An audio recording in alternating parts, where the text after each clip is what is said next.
વડોદરાની કોર્ટને બોમ્બથી ઉડાવી દેવાની ફરી એકવાર ધમકી મળતા સુરક્ષા એજન્સી સતર્ક બની ગઈ છે। ધમકી ભર્યા ઈમેલ મળતા કોર્ટ સંકુલમાં અફરાતફરીનો માહોલ સર્જાયો હતો। માહિતી મુજબ કોર્ટને ધમકી ભર્યા ઈમેલ મળતા જ તંત્ર હરકતમાં આવ્યું હતું। વડોદરા વકીલ મંડળના સેક્રેટરી દ્વારા તમામ વકીલો અને પક્ષકારોને તાત્કાલિક જાણ કરવામાં આવી હતી।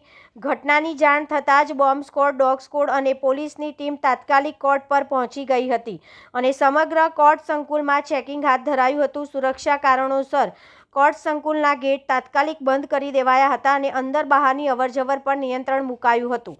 મહત્વપૂર્ણ બાબત તો એ છે કે 1 મહિના દરમિયાન ફરી એકવાર આવી ધમકી મળતા અનેક તર્ક વિતર્ક અને ચર્ચાઓ શરૂ થઈ ગઈ છે।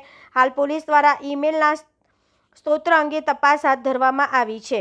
આ મહિનામાં આ બીજો આવો ઇન્સિડન્સ છે કે જેના અનુસંધાને આવી રીતે આ મેલ મળ્યો છે અને મેલના અનુસંધાને સમગ્ર કોર્ટ વકીલો તેમજ પક્ષકારોથી ખાલી કરવામાં આવી છે અને હું તથા મારી સમગ્ર ટીમ આજ રોજ પણ અમે અહીંયા કોર્ટના મેન એન્ટ્રન્સ ગેટ ઉપર ઉપસ્થિત રહ્યા અને વકીલોને તેમજ પક્ષકારોને અમે કોર્ટમાં પ્રવેશવાની સખત એમને વિનંતી કરતા એમને અમારી વિનંતીને માન આપીને બધા પોતપોતાની ઘરે પ્રયાણ કર્યા છે। હવે આ કારણ માટે ચોક્કસ જે એજન્સી જે તપાસ કરી રહી છે અને સંપૂર્ણપણે આપણે જે અલગ અલગ એજન્સીઓ તપાસ કરી રહી છે એજન્સીઓ પર વિશ્વાસ રાખીએ અને એજન્સીઓ પહેલામાં વહેલી તકે આવા જે અનિષ્ટ તત્વો છે એને શોધે અને એમને જે કંઈ એમની સામે કાર્યવાહી કરવાની કાર્યવાહી કરશે।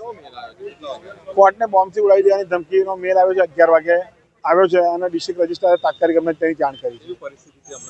અત્યારે જુઓ તો આ સંપૂર્ણ કોર્ટ ખાલી છે તેમજ પક્ષકારો તેમજ વકીલો બધા પોતપોતાના ઘરે તેમજ બહાર નીકળી ગયા છે।